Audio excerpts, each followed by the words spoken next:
हरिओम तत्सत। Seventh chapter of कर्म योग बाय स्वामी विवेकानंदा। इसमें स्वामी जी समझा रहे हैं कर्म शब्द कार्य के अतिरिक्त कार्य कारण भाव को भी सूचित करता है। कोई कार्य, कोई विचार जो फल उत्पन्न करता है कर्म कहलाता है। इसलिए कर्म विधान का अर्थ है कार्य कारण संबंध का नियम। यदि कारण रहे तो उसका फल भी अवश्य होगा। इसका व्यतिक्रम कभी नहीं हो सकता। भारतीय दर्शन के अनुसार कर्म विधान समस्त जगत पर लागू है। हम जो कुछ देखते हैं, अनुभव करते हैं अथवा जो कर्म कर्म करते हैं वह एक और तो पूर्व कर्म का ही फल है और दूसरी ओर वही कारण होकर अन्य फल उत्पन्न करता है। इसके साथ ही साथ हमें यह भी समझ लेना आवश्यक है कि विधान अथवा नियम शब्द का अर्थ क्या है। मनोविज्ञान की दृष्टि से इसका अर्थ है घटना श्रेणियों की पुनरावर्तन की ओर प्रवृत्ति। जब हम देखते हैं कि एक घटना के बाद दूसरी घटना घटती है, दो घटनाएं साथ साथ होती हैं, तब हम सोचते हैं कि इस प्रकार सर्वदा ही होता रहेगा। प्राचीन न्यायिक इसे व्याप्ति कहते हैं।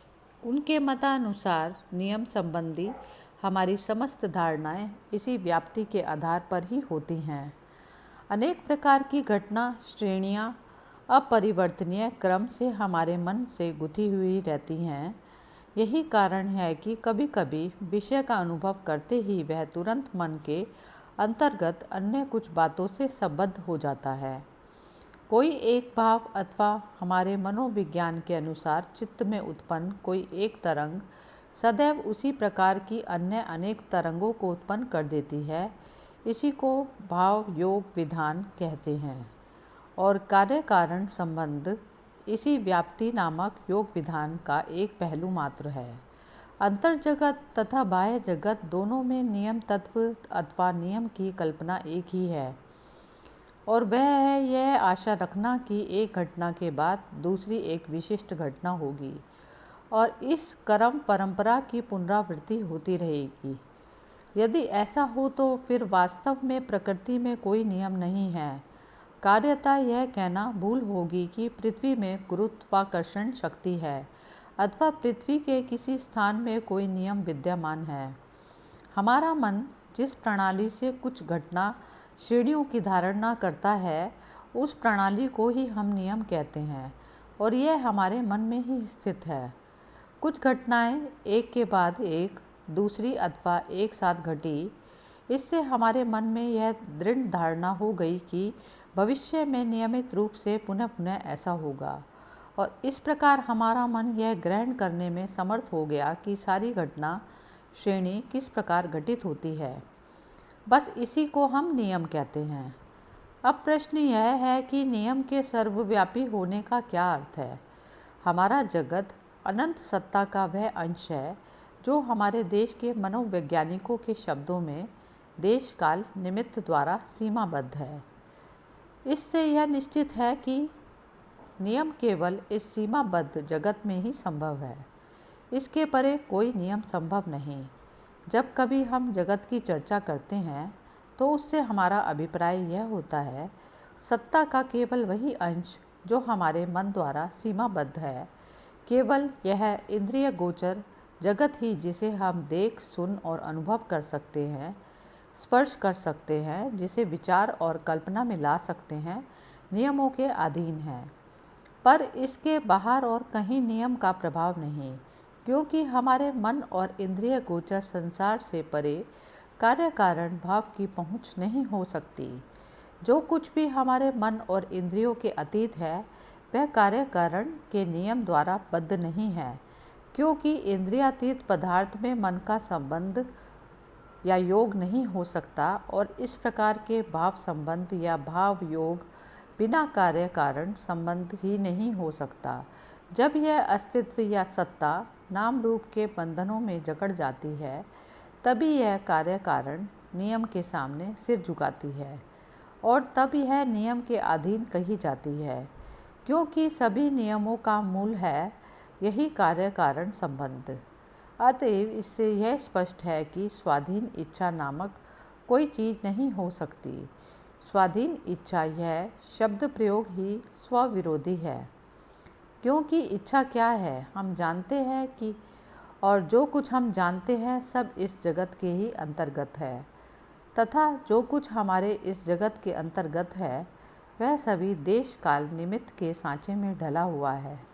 अतएव जो कुछ भी हम जानते हैं या संभवतः जान सकते हैं वह सभी कुछ कार्य कारण नियम के अधीन है, और जो कुछ कार्य कारण नियमाधीन होता है वह क्या कभी स्वाधीन हो सकता है? उसके ऊपर अन्य अन्य वस्तुएं अपना कार्य करती हैं और वह स्वयं भी एक समय कारण बन जाता है। बस इसी प्रकार सब चल रहा है, परंतु जो इच्छा के रूप में परिणित हो जाता है, जो पहले इच्छा के रूप में नहीं था परंतु बाद में देश काल निमित्त के सांचे में पड़ने से मानवीय इच्छा हो गया, वह अवश्य स्वाधीन है। और इस देश काल निमित्त के सांचे से जब यह इच्छा मुक्त हो जाएगी तो वह पुनः स्वतंत्र हो जाएगा। स्वाधीनता या मुक्त अवस्था से वह आता है, आकर वह इस बंधन रूपी सांचे में पड़ जाता है और फिर उससे निकलकर पुनः स्वाधीनता को प्राप्त हो जाता है।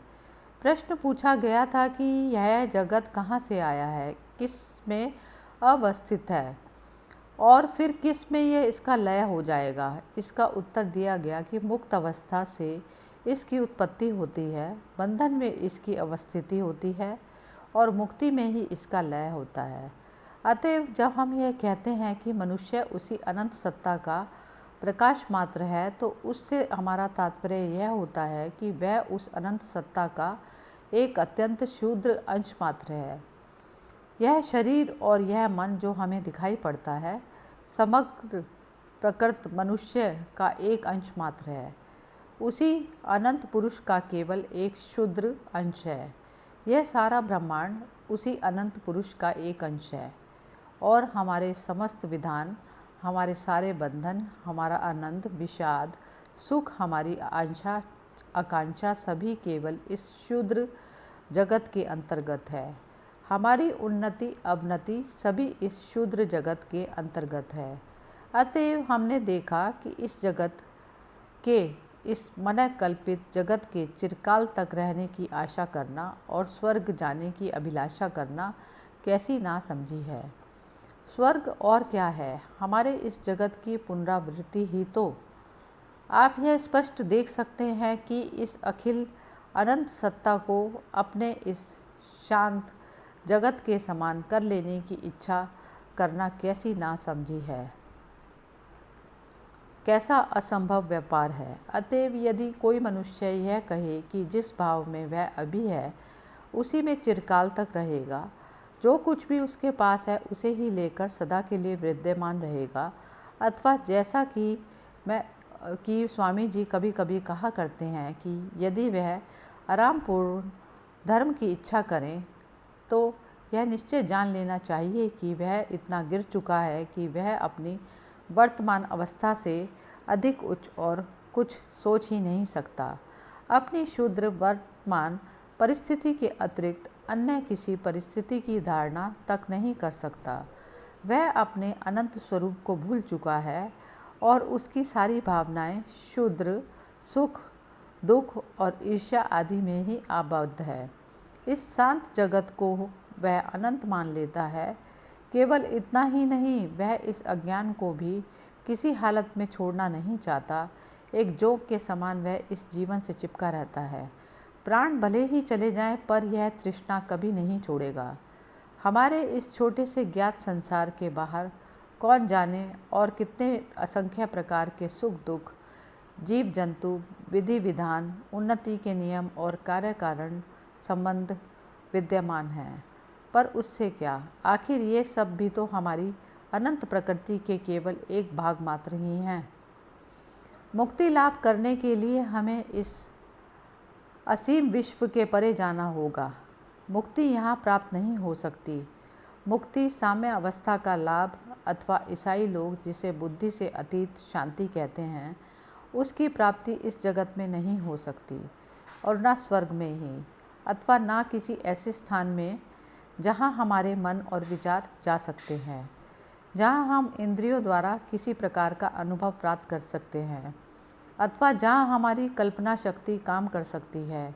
इस प्रकार के किसी भी स्थान में हमें मुक्ति प्राप्त नहीं हो सकती, क्योंकि ऐसे सब स्थान निश्चय ही हमारे जगत के अंतर्गत होंगे, और यह जगत तो देश, काल और निमित्त के बंधनों से जकड़ा हुआ है। संभव है कुछ और ऐसे स्थान भी हों जो हमारी इस पृथ्वी की अपेक्षा अधिक सूक्ष्म हों, जहाँ के सुख भोग यहाँ से अधिक उत्कृष्ट हों, परंतु वे स्थान भी तो हमारे विश्व के अंतर्गत ही होंगे और इसी कारण नियमों की सीमा के भीतर भी होंगे। अतएव हमें इस विश्व के परे जाना होगा। और वास्तव में सच्चा धर्म तो वहाँ आरंभ होता है जहाँ इस क्षुद्र जगत का अंत हो जाता है। वहाँ इन छोटे छोटे सुख दुख और ज्ञान का अंत हो जाता है और प्रकृति धर्म आरंभ होता है।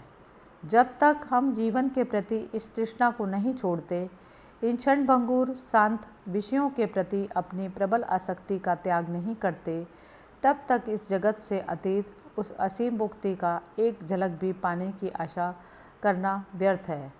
अतएव यह नितांत युक्ति युक्त है कि मानव हृदय की समस्त उद्रात स्पृहाओं की चरम गति मुक्ति को प्राप्त करने का केवल एक ही उपाय है, और वह है इस क्षुद्र जीवन का त्याग, इस क्षुद्र जगत का त्याग, इस पृथ्वी का त्याग, स्वर्ग का त्याग, शरीर का, मन का एवं सीमाबद्ध सभी वस्तुओं का त्याग। यदि हम मन एवं इंद्रिय गोचर इस छोटे से जगत से अपनी आसक्ति हटा लें तो उसी क्षण हम मुक्त हो जाएंगे। बंधन से मुक्त होने का एकमात्र उपाय है सारे नियमों के बाहर चले जाना, कार्य कारण श्रृंखला के बाहर हो जाना। किंतु इस जगत के प्रति आसक्ति का त्याग करना बड़ा कठिन है। बहुत ही थोड़े लोग ऐसा कर पाते हैं। हमारे शास्त्रों में इसके लिए दो मार्ग बताए गए हैं। एक नेति नेति, यह नहीं कहलाता है, और दूसरा इति इति। पहला मार्ग निवृत्ति का है, जिसमें नेति नेति करते हैं सर्वस्व का त्याग करना पड़ता है, और दूसरा प्रवृत्ति का, जिसमें इति इति करते हुए सब वस्तुओं का भोग करके फिर उनका त्याग किया जाता है। निवृत्ति मार्ग अत्यंत कठिन है। यह केवल प्रबल इच्छा शक्ति संपन्न तथा विशेष उन्नत महापुरुषों के लिए ही साध्य है। उनके कहने भर की देर है, नहीं मुझे यह नहीं चाहिए, कि बस उनका शरीर और मन तुरंत उनकी आज्ञा का पालन करता है और वे संसार के बाहर चले जाते हैं। परंतु ऐसे लोग बहुत ही दुर्लभ हैं। यही कारण है कि अधिकांश लोग प्रवृत्ति मार्ग ग्रहण करते हैं। इसमें उन्हें संसार से ही होकर जाना पड़ता है और इन बंधनों को तोड़ने के लिए इन बंधनों की सहायता लेनी पड़ती है। यह भी एक प्रकार का त्याग है। अंतर इतना ही है कि यह धीरे धीरे क्रमशः सब पदार्थों को जानकर उनका भोग करके और इस प्रकार उनके संबंध में अनुभव लाभ प्राप्त होता है। इस प्रकार विषयों का स्वरूप भली भांति जान लेने से मन अंत में उन सबको छोड़ देने में समर्थ हो जाता है और आसक्ति शून्य बन जाता है। अनासक्ति के प्रथमोक्त मार्ग का साधन है विचार और दूसरे का कर्म। प्रथम मार्ग ज्ञान योगी का है, वह सभी कर्मों का त्याग करता है। दूसरा कर्म योगी का है, उसे निरंतर कर्म करते रहना पड़ता है। इस जगत में प्रत्येक मनुष्य को कर्म करना ही पड़ेगा। केवल वही व्यक्ति कर्म से परे है जो संपूर्ण जगत से आत्मतृप्त है, जिसे आत्मा के अतिरिक्त अन्य कोई भी वासना नहीं, जिसका मन आत्मा को छोड़ अन्यत्र कहीं भी गमन नहीं करता, जिसके लिए आत्मा ही सर्वस्व है। शेष सभी व्यक्तियों को तो कर्म अवश्य ही करना पड़ेगा। जिस प्रकार एक जल स्रोत स्वाधीन भाव से बहते बहते किसी गड्ढे में गिरकर एक भंवर का रूप धारण कर लेता है और उस भंवर में कुछ देर चक्कर काटने के बाद पुनः एक उन्मुक्त स्रोत के रूप में बाहर आकर अनिर्बंध रूप से बह निकलता है, उसी प्रकार यह मनुष्य जीवन भी है। यह भी भंवर में पड़ता है, नाम रूपात्मक जगत में पड़कर कुछ समय तक गोता खाते हुए चिल्लाता है, यह मेरा बाप, यह मेरी माँ, यह मेरा भाई। बाहर निकलकर पुनः अपना मुक्त भाव प्राप्त कर लेता है। समस्त संसार का यही हाल है। हम चाहे जानते हों या ना जानते हों, ज्ञानवश या अज्ञानवश हम सभी इस संसार में स्वप्न से होश में आने का यत्न कर रहे हैं। मनुष्य का सांसारिक अनुभव इसलिए है कि वह इसे इस जगत के भंवर से बाहर निकाल दे। तो फिर कर्म योग क्या है? कर्म के रहस्य का ज्ञान। हम देखते हैं कि सारा संसार कर्म में रत है। यह सब इसलिए है मुक्ति लाभ के लिए, स्वाधीनता के लिए। एक छोटे परमाणु से लेकर सर्वोच्च प्राणी तक सभी ज्ञानवश तथा अज्ञानवश एक ही उद्देश्य के लिए कार्य किए जा रहे हैं। वह है शारीरिक स्वाधीनता, मानसिक स्वाधीनता, आध्यात्मिक स्वाधीनता। सभी पदार्थ निरंतर स्वाधीनता पाने की चेष्टा कर रहे हैं, बंधन से मुक्त होने का प्रयास कर रहे हैं। सूर्य, चंद्र, पृथ्वी, ग्रह आदि सब बंधन से दूर होने की चेष्टा कर रहे हैं। कहा जा सकता है कि सारा जगत केंद्र अभिमुखी है और केंद्र प्रसारी शक्तियों की एक क्रीड़ा भूमि है।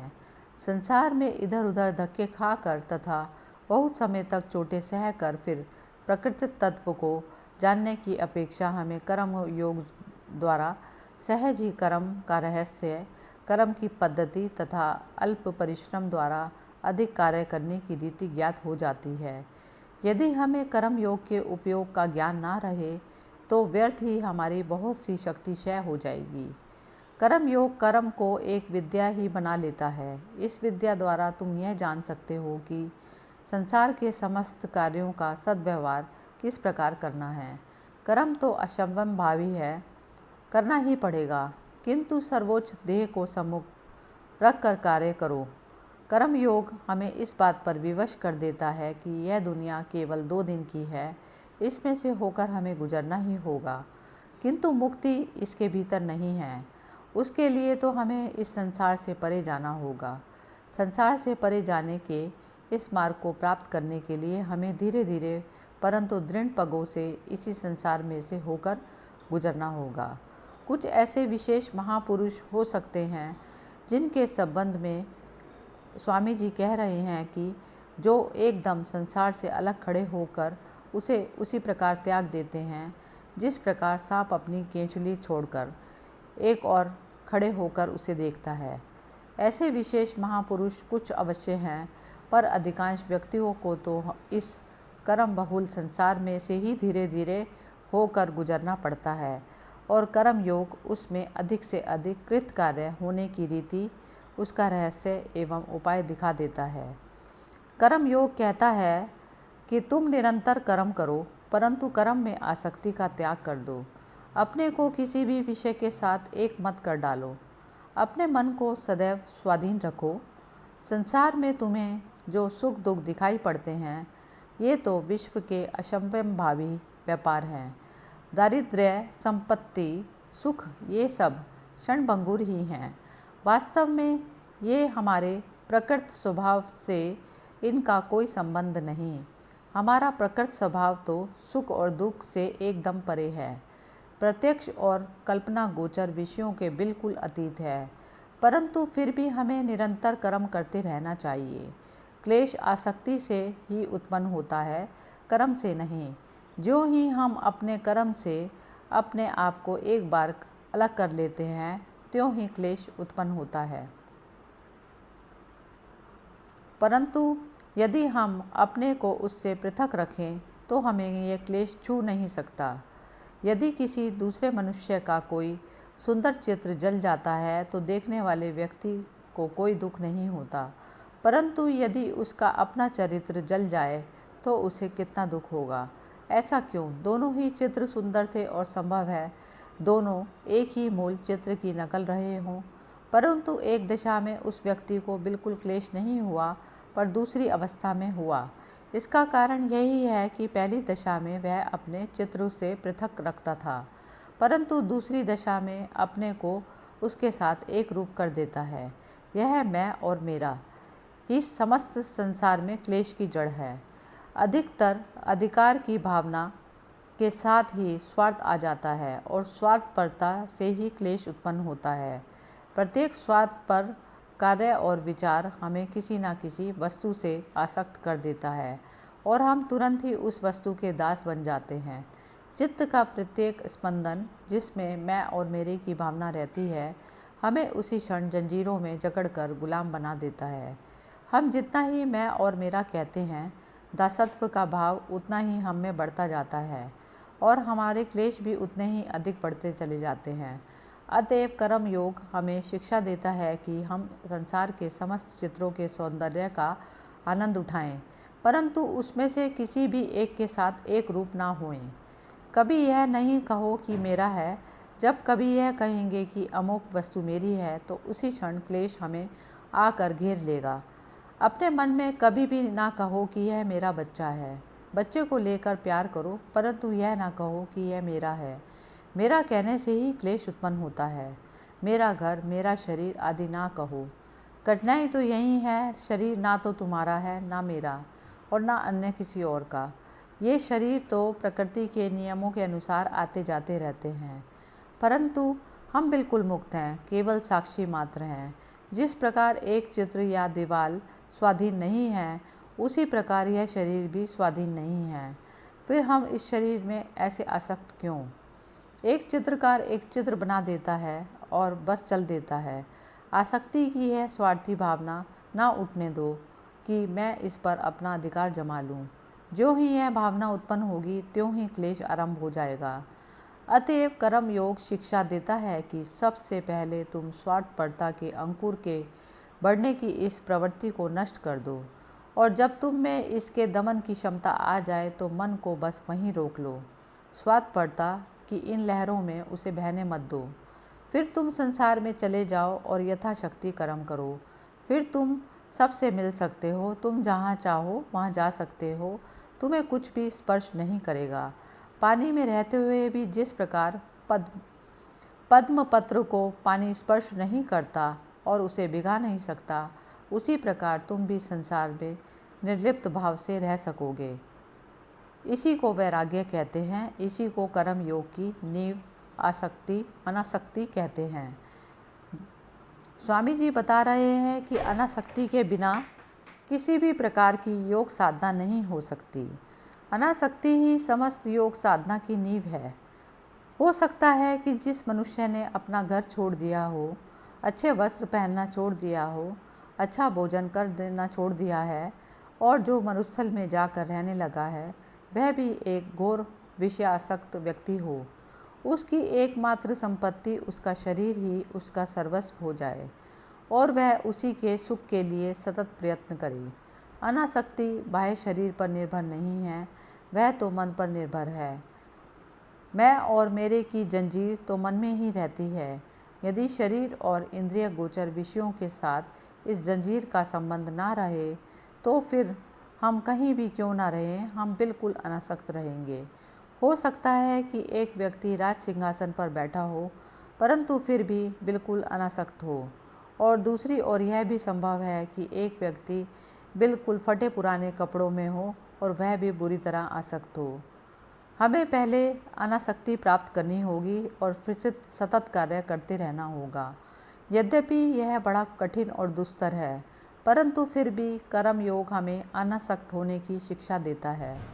आसक्ति का संपूर्ण त्याग करने के दो उपाय हैं। प्रथम उपाय उन लोगों के लिए है जो ना तो ईश्वर में विश्वास करते हैं और ना किसी बाहरी सहायता में। वे अपने अपने कौशल एवं उपायों का अवलंबन करें। उन्हें अपनी ही इच्छा शक्ति, मन शक्ति एवं विचार का अवलंबन करके कार्य करना होगा। उन्हें दृढ़तापूर्वक कहना होगा, मैं अनासक्त होऊंगा ही।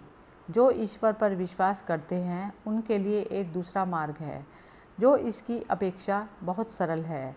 वे समस्त कर्म फलों को ईश्वर को अर्पित करके कर्म करते जाते हैं, इसीलिए कर्म फल में कभी आसक्त नहीं होते। वे जो कुछ देखते हैं, अनुभव करते हैं, सुनते हैं या करते हैं, वह सब भगवान के लिए ही होता है। हम जो कुछ भी सत्कार्य करें, उससे हमें किसी प्रकार की प्रशंसा अथवा लाभ की आशा नहीं करनी चाहिए। वह तो सब प्रभु का ही है। सारे फल उन्हीं के श्री चरणों में अर्पित करो। हमें तो एक किनारे खड़े होकर यह सोचना चाहिए कि हम तो केवल प्रभु के अपने स्वामी के आज्ञाकारी भृत्य हैं और हमारी प्रत्येक कर्म प्रवृत्ति प्रति क्षण उन्हीं के पास से आ रही है। आप जो भी करो, पूजा करो, ध्यान करो अथवा कर्म करो, सब उन्हीं को अर्पण कर दो और स्वयं निश्चिंत हो जाओ। हम शांति से रहें, पूर्ण शांति से रहें और अपना संपूर्ण शरीर, मन, यहाँ तक कि अपना सर्वस्व श्री भगवान के समक्ष चिर बलि स्वरूप से दे दें। अग्नि में घी की आहुतियाँ देने की अपेक्षा दिन रात केवल यही एक महान आहुति, अपने इस शुद्र अहम की आहुति देते रहो। संसार में धन की खोज में लगे हुए, हे प्रभु, मैंने केवल तुम्ही को एकमात्र धन पाया। मैं तुम्हारे श्री चरणों में आत्मसमर्पण करता हूँ।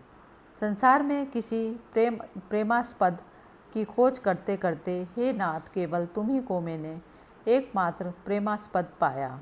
मैं तुम्हारे श्री चरणों में आत्मसमर्पण करता हूँ।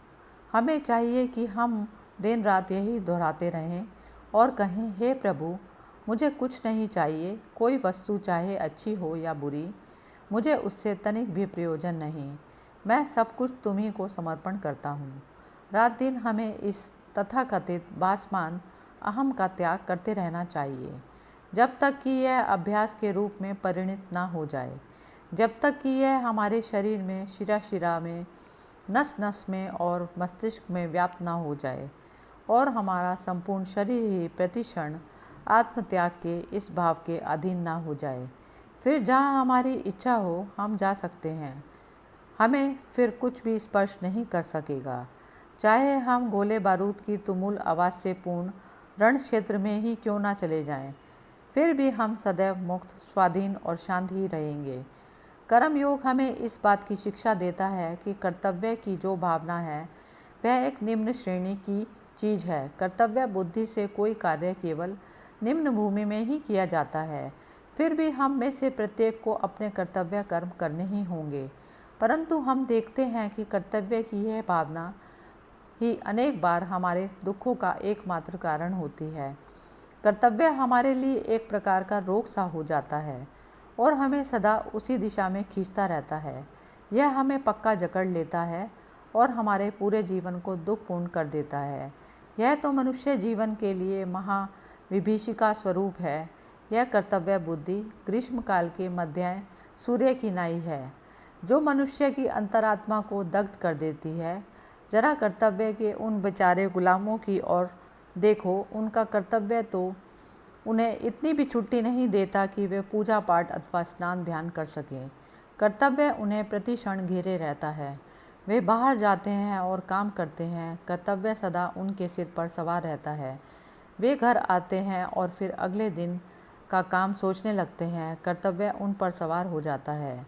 यह तो एक गुलाम की ज़िंदगी हुई। फिर एक दिन ऐसा आता है कि वे कसे कसाए घोड़े की तरह सड़क पर ही गिर कर मर जाते हैं। कर्तव्य की यही सर्वसाधारण कल्पना है, परंतु अनासक्त होकर एक स्वतंत्र व्यक्ति की तरह कार्य करना तथा समस्त कर्म भगवान को अर्पण कर देना ही असल में हमारा एकमात्र कर्तव्य है। हमारे समस्त कर्तव्य तो उन्हीं के हैं। कितने सौभाग्य की बात है कि हम इस संसार में भेजे गए हैं।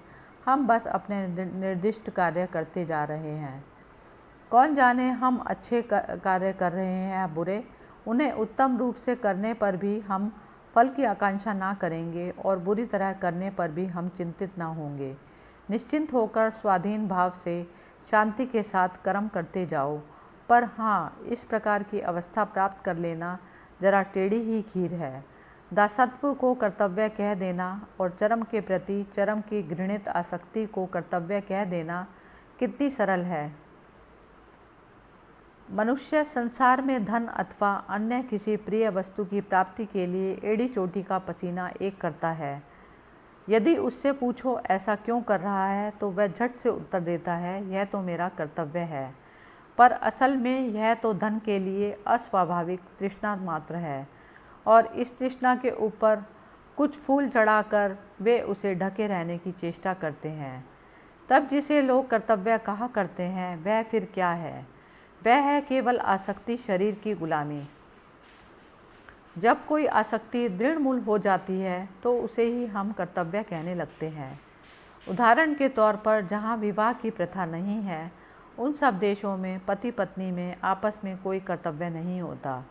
क्रमशः समाज में जब विवाह प्रथा आ जाती है तो पति पत्नी एक साथ रहने लगते हैं। उनका यह एक साथ रहना शारीरिक आसक्ति के कारण ही होता है और कई पीढ़ियों के बाद जब वह उनका एक एकत्रवास एक प्रथा सी हो जाती है तब फिर यही एक कर्तव्य के रूप में परिणित हो जाता है। यह तो एक प्रकार की चिरस्थायी व्याधि सी है। यदि एक आध बार यह प्रबल रूप से प्रतीत होती है तो उसे हम व्याधि कह देते हैं और यदि यह सामान्य भाव से चिरस्थायी हो जाती है तो इसे हम प्रकृति या स्वभाव कहने लगते हैं। जो भी हो, पर है ये एक रोग ही। आसक्ति चिरस्थायी होकर जब हमारा स्वभाव बन जाती है तो उसे हम कर्तव्य के नाम से ढक देते हैं। फिर हम उसके ऊपर फूल चढ़ाते हैं, उसके सामने बाजे बजाते हैं, मंत्र उच्चारण करते हैं। तब यह समस्त संसार उसी कर्तव्य के लिए आपस में लड़ने भिड़ने लगता है और एक दूसरे का धन अपहरण करने लगता है। कर्तव्य वही तक अच्छा है जहाँ तक कि यह पशुत्व भाव को रोकने में सहायता प्रदान करता है। उन निम्नतम श्रेणी के मनुष्यों के लिए जो और किसी उच्चतर आदर्श की धारणा ही नहीं रख सकते, शायद कर्तव्य की यह भावना किसी हद तक अच्छी हो, परंतु जो कर्म योगी बनना चाहते हैं उन्हें तो कर्तव्य के इस भाव को एकदम त्याग देना चाहिए। असल में हमारे या तुम्हारे लिए कोई कर्तव्य है ही नहीं। जो कुछ तुम संसार को देना चाहते हो अवश्य दो, परंतु कर्तव्य के नाम पर नहीं। उसके लिए कुछ चिंता मत करो, बाध्य होकर कुछ भी मत करो। बाध्य होकर भला क्यों करोगे? जो कुछ तुम बाध्य होकर करते हो उससे आसक्ति उत्पन्न होती है। तुम्हारा अपना कोई कर्तव्य क्यों होना चाहिए? सब कुछ ईश्वर को ही अर्पण कर दो। इस संसार की भयानक भट्टी में जिसमें कर्तव्य रूपी अग्नि सभी को झुलसाती रहती है, तुम उस ईश्वर अर्पण भाव रूपी अमृत का पान करो और प्रसन्न रहो। हम सब तो केवल उन प्रभु की ही इच्छा का पालन कर रहे हैं और किसी प्रकार के पुरस्कार अथवा दंड से हमारा कोई संबंध नहीं। यदि तुम पुरस्कार के इच्छुक हो तो तुम्हें साथ ही दंड भी स्वीकार करना पड़ेगा। दंड से छुटकारा पाने का केवल यही उपाय है कि तुम पुरस्कार का भी त्याग कर दो। क्लेश से मुक्त होने का एकमात्र उपाय यही है कि तुम सुख की भावना का भी त्याग कर दो, क्योंकि ये दोनों चीज़ें एक साथ में गुंथी हुई हैं। यदि एक और सुख है तो दूसरी ओर क्लेश, एक और जीवन है तो दूसरी ओर मृत्यु। मृत्यु से छुटकारा पाने का एकमात्र उपाय यही है कि जीवन के प्रति आसक्ति का त्याग कर दो। जीवन और मृत्यु दोनों एक ही वस्तु हैं, एक ही वस्तु के दो विभिन्न पहलू मात्र। अतएव दुख शून्य सुख एवं मृत्यु शून्य जीवन की भावना संभव है।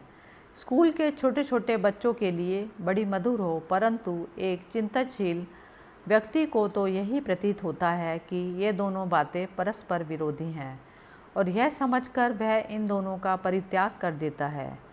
जो कुछ तुम करो उसके लिए किसी प्रकार की प्रशंसा अथवा पुरस्कार की आशा मत रखो। ज्यों ही हम कोई सत्कार्य करते हैं त्यों ही हम उसके लिए प्रशंसा की आशा करने लगते हैं। ज्यों ही हम किसी सत्कार्य में चंदा देते हैं त्यों ही हम चाहने लगते हैं कि हमारा नाम अखबारों में खूब चमक उठे। ऐसी वासनाओं का फल दुख के अतिरिक्त और क्या होगा? संसार से कई सर्वश्रेष्ठ महापुरुष उठ गए, पर संसार ने उन्हें जाना तक नहीं। देखा जाए तो भगवान बुद्ध तथा ईसा मसीह भी उन महापुरुषों की तुलना में द्वितीय श्रेणी के हैं, परंतु संसार में उन महापुरुषों के बारे में कुछ जानना तक नहीं। प्रत्येक देश में ऐसे सैकड़ों महापुरुष हुए हैं, परंतु सदैव वे अपना कार्य चुपचाप ही करते रहे। चुपचाप वे अपना जीवन व्यतीत करते रहे और चुपचाप इस संसार से चले जाते हैं। समय पर उनकी चिंतन राशि बुद्धों और ईसा मसीहों में व्याप्त भाव धारण करती है और संसार केवल जान पाता है इन्हीं बुद्धों और मसीहों को। सर्वश्रेष्ठ महापुरुषगण अपने ज्ञान से किसी प्रकार की यश प्राप्ति की कामना नहीं रखते। ऐसे महापुरुष तो केवल संसार के हित के लिए अपने भाव छोड़ जाते हैं। वे अपने लिए किसी बात का दावा नहीं करते और न अपने नाम पर कोई संप्रदाय अथवा धर्म प्रणाली ही स्थापित करते हैं। उनका स्वभाव ही इन बातों का विरोधी होता है। ये महापुरुष शुद्ध सात्विक होते हैं। ये केवल प्रेम से द्रवीभूत होकर काम करते हैं। स्वामी जी कह रहे हैं, योगी पवहारी बाबा उन्होंने देखे, वे भारतवर्ष में एक गुफा में रहते हैं। उन्होंने कहा कि ऐसे अद्भुत महापुरुष उन्होंने देखे जो उनमें से पहरी बाबा एक हैं। वे अपना मैंपन यहाँ तक खो चुके हैं कि उनमें से मनुष्य भाव बिल्कुल निकल गया और उनके हृदय पर केवल ईश्वरीय भाव ने ही संपूर्ण रूप से अधिकार जमा लिया है। यदि कोई प्राणी उनके एक हाथ में काट लेता है तो वे दूसरा हाथ भी दे देते हैं और कहते हैं, यह तो प्रभु की इच्छा है। उनके लिए जो कुछ भी उनके पास आता है सब प्रभु से ही आता है। वे अपने को लोगों के सामने प्रकट नहीं करते, परंतु फिर भी वे प्रेम तथा मधुर एवं सत्य भावों के स्वरूप हैं। इसके बाद फिर वे लोग हैं जिनमें अपेक्षाकृत अधिक रजस शक्ति होती है। वे सिद्ध पुरुषों के भावों को ग्रहण करके फिर उनका संसार में प्रचार करते हैं। सर्वश्रेष्ठ महापुरुष गण चुपचाप सत्य एवं उदात्त भावों का ग्रहण करते हैं और ये दूसरे बुद्ध अथवा ईसा मसीह जैसे एक स्थान से दूसरे स्थान जाकर भ्रमण करके उनका प्रचार करते हैं। गौतम बुद्ध के जीवन चरित्र में हम पाते हैं कि वे अपने को निरंतर यही कहते आए कि वे 25वें बुद्ध थे। उनके पहले 24 बुद्धों के इतिहास का हमें कोई ज्ञान नहीं, परंतु फिर भी यह निश्चित है कि हमारे ऐतिहासिक बुद्ध अवश्य ही उन बुद्धों द्वारा डाली हुई भित्ति पर ही अपना धर्म प्रसाद निर्माण कर गए हैं। सर्वश्रेष्ठ महापुरुष गण शांत, नीरव एवं अपरिचित होते हैं। विचार की प्रचंड शक्ति से ही वे भली भांति परिचित रहते हैं। उनमें यह दृढ़ विश्वास होता है कि यदि वे किसी पर्वत की गुफा में जाकर उसके द्वार बंद करके केवल 4-5 सद्विचारों का ही मनन कर इस संसार से चल बसे तो वे 4-5 विचार ही अनंत काल तक विश्व में व्याप्त रहेंगे। वास्तव में ऐसे विचार पर्वतों को भी चीर कर बाहर निकल आएंगे, समुद्रों को पार कर जाएंगे और सारे संसार भर में व्याप्त हो जाएंगे। वे मनुष्यों के हृदय एवं मस्तिष्क में इतने गहरे घुस जाएंगे कि उनमें से कुछ लोग ऐसे उत्पन्न होंगे जो उन्हें कार्य रूप में परिणित करेंगे। वे पूर्वोक्त सात्विक व्यक्ति भगवान के इतने समीप हैं कि उनके लिए कर्मशील होना, परोपकार करना तथा इस संसार में धर्म प्रचार आदि कार्य करना सचमुच असंभव सा है। कर्मी व्यक्ति चाहे कितने भी भले क्यों ना हो, उनमें कुछ ना कुछ अज्ञान रह ही जाता है। जब हमारे स्वभाव में कुछ ना कुछ अपवित्रता अवशिष्ट रहती है तभी हम कार्य कर सकते हैं। कर्म के पीछे साधारणतया कोई हेतु या आसक्ति रहना, यह तो कर्म के स्वभाव में ही है। जो एक शूद्र पक्षी के पतन तक भी दृष्टि रखते हैं, उन सतत क्रियाशील विधाता के समक्ष मनुष्य भला अपने कार्य की इतनी बड़ाई कैसे कर सकता है। जब वे संसार के छोटे से छोटे प्राणी की भी चिंता रखते हैं, तब मनुष्य के लिए ऐसा सोचना क्या घोर ईश्वर निंदा नहीं है। हमें तो उनके सामने संभ्रम नतमस्तक खड़े होकर केवल यही कहना चाहिए, आपकी इच्छा पूर्ण हो। सर्वश्रेष्ठ पुरुष तो कार्य कर ही नहीं सकते क्योंकि उनमें किसी प्रकार की आसक्ति नहीं होती। जो आत्मा में ही आनंद करते हैं, जो आत्मा में ही तृप्त रहते हैं और आत्मा के साथ सदा ही एक हो गए हैं, उनके लिए कोई कर्म शेष नहीं रहता। यही सर्वश्रेष्ठ मानव है। इनके अतिरिक्त अन्य सभी को कर्म करना पड़ेगा, पर इस प्रकार कर्म करते समय हमें यह कभी नहीं सोचना चाहिए कि हम इस संसार में भी किसी छोटे से छोटे प्राणी तक की तनिक भी सहायता कर सकते हैं। असल में वह हम बिल्कुल भी नहीं कर सकते। संसार रूपी इस शिक्षालय में परोपकार के इन कार्यों द्वारा तो हम केवल अपनी ही सहायता करते हैं। कर्म करने का यही सच्चा दृष्टिकोण है। अतएव यदि हम इस भाव से कर्म करें, यदि सदा यह सोचें कि इस समय जो हम कार्य कर रहे हैं वह तो हमारे लिए एक बड़े सौभाग्य की बात है, तो फिर हम किसी भी वस्तु से आसक्त ना होंगे। इस विश्व में हम तुम जैसे लाखों लोग मन ही मन सोचा करते हैं कि हम एक महान व्यक्ति हैं, परंतु एक दिन हमारी मौत हो जाती है और बस 5 मिनट में ही सारा संसार हमें भूल जाता है। किंतु ईश्वर का जीवन अनंत है। यदि इस सर्वशक्तिमान प्रभु की इच्छा ना हो तो एक क्षण के लिए भी कौन जीवित रह सकता है, एक क्षण के लिए भी कौन सांस ले सकता है। वे ही सतत कर्मशील विधाता है। समस्त शक्ति उन्हीं की है और उन्हीं की आज्ञावर्तिनी है। उन्हीं की आज्ञा से वायु चलती है, सूर्य प्रकाशित होता है, पृथ्वी अवस्थित रहती है और मृत्यु इस संसार में विचरण करती है। वे ही सब कुछ हैं। हम तो केवल उनकी उपासना मात्र कर सकते हैं। कर्मों के समस्त फलों को त्याग दो, भले के लिए ही भला करो, तभी पूर्ण अनासक्ति प्राप्त होगी। तब हृदय गंती छीन हो जाएगी और हम पूर्ण मुक्ति प्राप्त कर लेंगे। यह मुक्ति ही वास्तव में कर्मयोग का लक्ष्य है। हरिओम तत्सत।